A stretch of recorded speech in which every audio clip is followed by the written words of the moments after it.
بسم اللہ الرحمن الرحیم قال اللہ تبارک و تعالی فی القرآن المجید یا ایہا الذین آمنوا اطیعوا اللہ و اطیعوا الرسول و اولی الامر منکم فإن تنازعتم فی شیء فردوه الی اللہ والرسول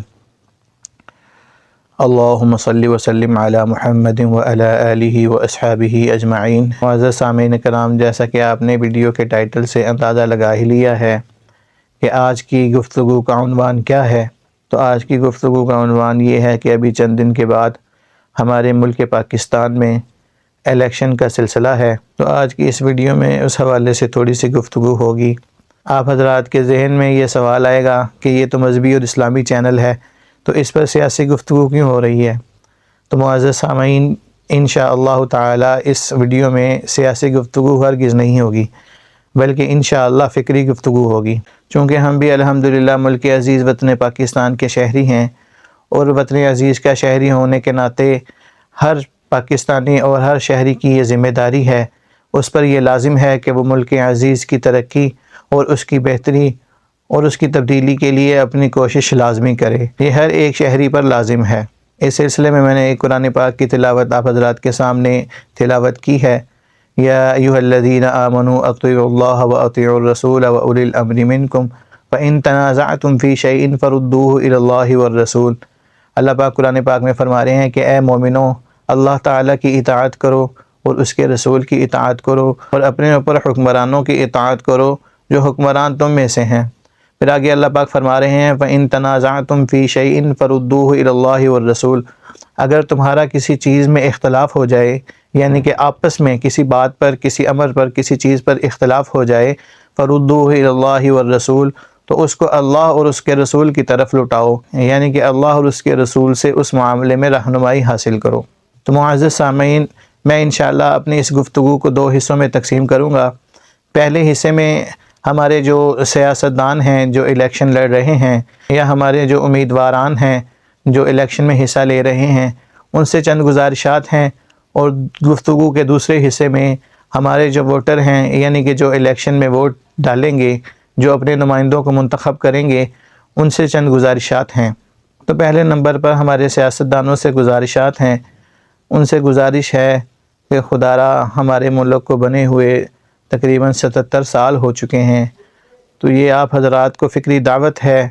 کہ یہ عرصہ بہت زیادہ ہوتا ہے۔ ان 77 سالوں میں ہم نے ملک پاکستان کی ترقی کے لیے کچھ کوششیں کی یا نہیں کی،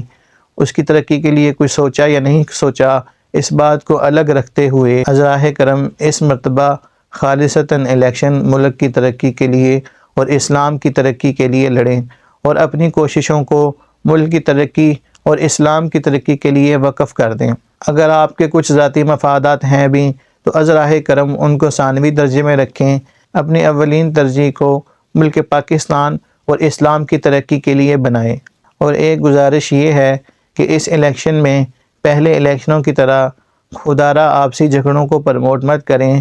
اور لوگوں کو آپ ہی میں سے ہوں یا ووٹروں میں سے ہوں زخمی ہونے سے بچائیں، اور خدا نخواستہ قتل و غارت سے بھی بچائیں۔ آپ حضرات تھوڑا سا اس حوالے سے سوچئے گا کہ آخر کب تک ہم خود اپنے ہی ہاتھوں سے، چاہے وہ ووٹر ہوں یا امیدواران ہوں، اپنے ہی ملک کا نقصان کرتے رہیں گے، دوسری اقوام کو ہم پر ہنسنے کا موقع دیتے رہیں گے۔ خاص طور پر مذہبی سیاسی جماعتوں سے میری گزارش یہ ہے کہ خدا را اپنی پالیسیوں کو نمایاں کریں اور اپنی پالیسیوں کو واضح کریں، تاکہ لوگ آپ پر اعتماد کر سکیں۔ یہ ہمارے ملک عزیز کا بہت بڑا المیہ ہے کہ ہمارا ملک اسلام کے نام پر اور کلمے کے نام پر لیا گیا تھا، مگر اس کے باوجود ہماری جو مذہبی سیاسی جماعتیں جو اسلام اور کلمے کے نام پر سے الیکشن لڑتی ہیں، لوگ ان پر اعتماد نہیں کرتے۔ تو اس کی کیا وجوہات ہیں، اس کے بارے میں سب سے پہلے سیاستدانوں نے سوچنا ہے، پھر اس کے بعد ہمارے ووٹرز نے سوچنا ہے۔ تو خدا را اس حوالے سے لازمی سوچئے گا۔ خدا را اپنی پالیسیوں کو واضح اور شفاف بنائیے۔ میں یہ ہرگز نہیں کہہ رہا کہ میں آپ سے زیادہ سمجھدار ہوں، یا میں زیادہ سیاست کو سمجھتا ہوں، یا میں آپ کی پالیسیوں کو ڈیگریڈ کر رہا ہوں، میں یہ ہرگز نہیں کہہ رہا۔ لیکن آپ سیاست کو زیادہ سمجھتے ہیں تو ازراہ کرم اپنی پالیسیوں کو بالکل شفاف بنائیے، تاکہ لوگ مذہبی سیاسی جماعتوں پر اعتماد کر سکیں، اور ملک میں مذہبی سیاسی جماعتوں کو اقتدار میں لا سکیں، تاکہ ہمارا ملک اور اسلام ترقی کرے۔ ایک اور مذہبی سیاسی جماعتوں سے میری گزارش ہے، میں سمجھتا ہوں، میں یہ تھوڑا سا جانتا ہوں کہ ہماری مذہبی سیاسی جماعتیں تگ و دو کرتی ہیں، کچھ ترقیاتی، کچھ فلاحی اور کچھ اسلامی کام بھی کرتی ہیں، مگر ان کو عوام کے سامنے نمایاں نہیں کرتی، عوام کے سامنے ان کو پیش نہیں کرتی۔ تو میری یہ گزارش ہے کہ خدا را اس حوالے سے تقوی کو اختیار مت کریں۔ اگر آپ کی پالیسی میں یہ بات شامل ہے کہ نیکی کر دریا میں ڈال، تو خدا را سیاست کے حوالے سے اس بات کو اختیار مت کریں، کیونکہ یہ دنیا کا اصول ہے، جو دکھتا ہے وہ بکتا ہے۔ تو آپ حضرات جب تک اپنی خدمتوں کو عوام کے سامنے نہیں رکھیں گے تو یقیناً عوام کے دل میں آپ کے بارے میں اعتماد پیدا نہیں ہوگا۔ دوسری میری گزارش ہمارے ووٹر حضرات سے ہے۔ ووٹر حضرات سے گزارش یہ ہے کہ خدا را اس مرتبہ قیادت کے طور پر نیک سے نیک لوگوں کو چنیں۔ اگر آپ کو محسوس ہوتا ہے کہ سیاستدان نیک نہیں ہیں یا اچھے نہیں ہیں، تو یہ میں کہوں گا کہ شاید یہ سوچ آپ کی غلط ہے۔ ہاں، یہ میں مانتا ہوں کہ سارے سیاستدان نیک نہیں ہیں، جو برے سیاستدانوں سے کم برے ہیں، یعنی کہ کچھ نیک ہیں، تو ان کو آپ منتخب کیجئے، یا آپ ووٹ کے انتخاب میں یہ دیکھیے کہ ملک کے لیے کون بہتر ہے، یعنی کہ وہ پہلے اگر اقتدار میں تھا تو جو جتنی بھی سیاسی جماعتیں اقتدار میں تھیں، تو کس سیاسی جماعت کے اقتدار میں ملک پاکستان اور اسلام کے حق میں اچھے فیصلے کیے گئے یا ملک پاکستان اور اسلام کو فائدہ پہنچا، تو ان کو آپ منتخب کیجئے۔ اور خدا را ہمارے جو پاکستانیوں میں یہ جو عادت ہے کہ ہر کسی کو رد کرنا، از راہ کرم اس عادت کو بھی چھوڑ دیجئے۔ ہماری یہ عادت ہے کہ ہم ہر کسی کو رد کر دیتے ہیں اور ہر کسی کو برا ہی سمجھتے ہیں، تو ایسا نہیں ہے۔ یقیناً ہمارے سیاستدانوں میں اچھے لوگ بھی ہیں اور وہ ملک پاکستان اور اسلام کی ترقی کے لیے جذبہ بھی رکھتے ہیں۔ آپ ان کو منتخب کیجئے، اور ان کو تلاش کرنا کچھ مشکل نہیں ہے۔ اللہ پاک نے قرآن پاک میں فرمایا، یا ایھا الذین آمنوا ان تتقوا اللہ یجعل لکم فرقانا، اے ایمان والو، اگر تم تقوی اختیار کرو گے تو اللہ پاک تمہیں حق اور سچ میں فرق کرنے کی طاقت عطا کرے گا۔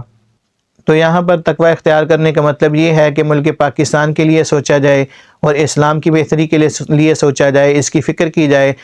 تو اللہ پاک ہمیں نیک اور اچھے لوگوں کی طرف خود ہی رہنمائی فرما دیں گے۔ ایک اور گزارش عوام سے یہ ہے کہ ہم لوگ یہ مطالبہ تو کرتے ہیں کہ سیاسی اور مذہبی جماعتیں ہمارے ملک میں کیا بہتری لا رہی ہیں یا وہ ملک کے لیے کیا خدمتیں کر رہی ہیں،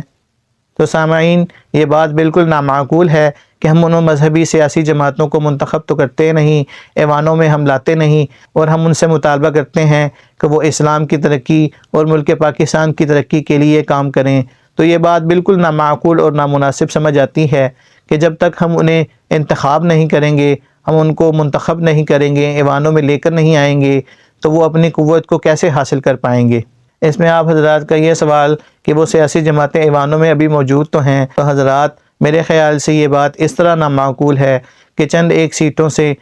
کسی بھی مذہبی سیاسی جماعت یا کسی بھی سیاسی جماعت کو وہ قوت حاصل نہیں ہوتی کہ وہ اپنے آزادانہ فیصلے لے سکیں۔ میں یہاں پر خاص طور پر کسی بھی ایک مذہبی سیاسی جماعت کی حمایت ہرگز نہیں کر رہا، میں یہ کہہ رہا ہوں کہ آپ کے علم کے مطابق جو بھی مذہبی سیاسی جماعت بہتر ہے، آپ اس کو منتخب کیجئے، یا وہ مذہبی سیاسی جماعت نہ بھی ہو، کوئی دوسری سیاسی جماعت بھی ہو، اور وہ ملک پاکستان اور اسلام کی ترقی کا درد دل میں رکھتی ہو، تو آپ اسے بھی منتخب کیجئے۔ یہ ہرگز لازمی نہیں ہے کہ وہ سیاسی مذہبی جماعت ہی ہو، کیونکہ اللہ پاک اگر کسی سے کام لینا چاہتے ہوں تو وہ دنیا داروں سے بھی لے لیا کرتے ہیں اور مذہبی اور علماء سے بھی لے لیا کرتے ہیں۔ تو ووٹرز حضرات کے لیے بس چند یہی گزارشات ہیں کہ از راہ کرم اس مرتبہ قیادت کا انتخاب وقتی فائدے کے لیے مت کیجئے،